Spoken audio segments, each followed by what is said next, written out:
आजकल के modern lifestyle में कई गंभीर बीमारियां इंसान को घेरे हुए हैं, लेकिन इन्हीं बीमारियों में से कैंसर जैसी जानलेवा बीमारी सबसे ज़्यादा डरावनी है। भारत कैंसर के मामले में टाइम बम पर खड़ा है। अमेरिका और चीन के बाद दुनिया में सबसे ज़्यादा कैंसर के मरीज भारत में हैं। जहां एक तरफ कैंसर के मरीजों की संख्या लगातार बढ़ रही है, तो वहीं भारत के लोगों के लिए इसका इलाज बेहद महंगा होने के साथ ही मुश्किलों भरा भी है। इसके साथ ही कैंसर का एक बार क्योर होने के बाद भी इसके दोबारा पनपने की आशंका बनी रहती है। ऐसे में अब एक नई दवा बनाने का दावा किया गया है। कहा जा रहा है कि ये दवा ठीक हुए कैंसर पेशेंट में दोबारा कैंसर की आशंकाओं को 30% तक कम कर देगी। खास बात यह है कि ये दवा इतनी सस्ती है कि आप इसकी कीमत जानकर हैरान रह जाएंगे। आज इस रिपोर्ट में हम आपको इस दवा के बारे में बताने जा रहे हैं, जो लाखों कैंसर पीड़ितों के लिए काफ़ी फायदेमंद साबित हो सकती है। इसके अलावा हम आपको आपकी कॉटन कैंडी यानी कि बुढ़िया के बाल के बारे में एक ऐसी चीज़ बताने वाले हैं जो आपको हैरान और परेशान कर सकती है। तो इस वीडियो में अंत तक बने रहिए। अगर आप हमारे चैनल पर नए हैं तो चैनल को सब्सक्राइब और बेल आइकन दबाना ना भूलें। हर साल भारत में लगभग 8 लाख लोगों की मौत कैंसर से होती है। WHO की international agency for research on cancer report के मुताबिक भारत में साल 2022 में 14 लाख से अधिक मामले सामने आए हैं।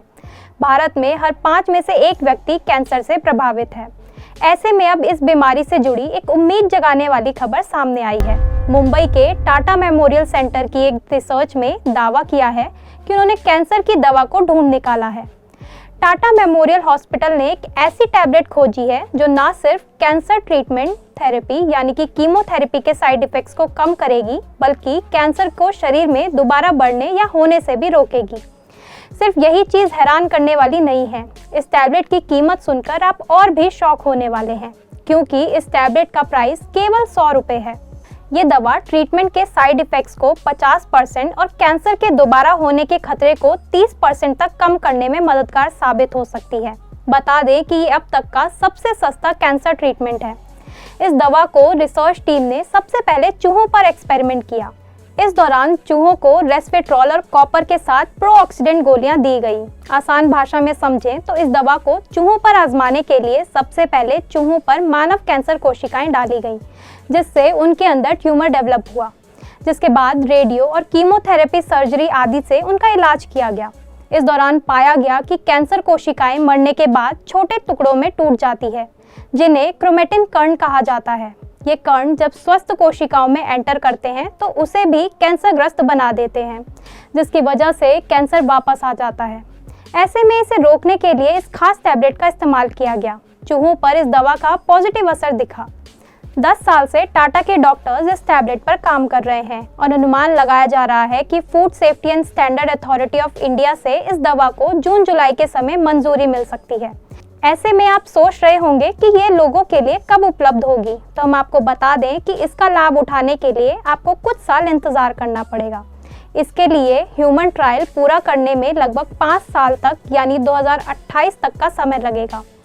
हाल ही में रशिया के राष्ट्रपति व्लादिमीर पुतिन ने भी ऐलान किया था कि रूस के साइंटिस्ट कैंसर के टीके बनाने में काफ़ी करीब हैं। जल्द ही ये मरीजों के लिए उपलब्ध कराए जाएंगे। ऐसे में कैंसर जैसी खतरनाक बीमारी के लिए तमिलनाडु की सरकार ने भी एक कदम उठाया है। तमिलनाडु में कॉटन कैंडी, जिसे बुढ़िया के बाल भी कहा जाता है, उसकी बिक्री पर रोक लगा दी गई है।